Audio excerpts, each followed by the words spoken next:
Welcome to Richpeace CAD software online lessons. Today, teach you done content. This tool can be used to deal with the done content at the part area.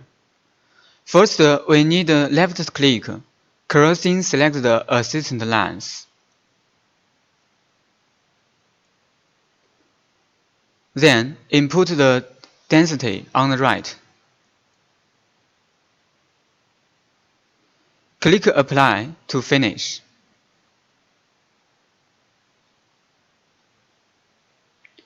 Next, we can press Shift key and click right button to select the one part area.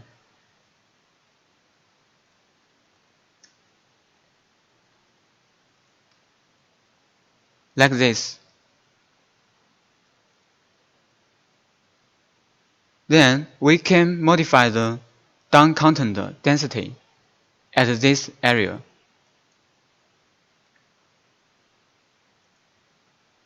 Like this.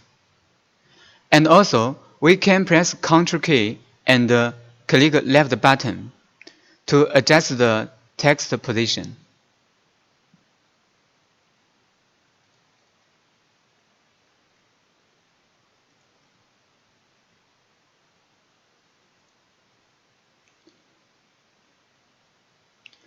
Okay, finish.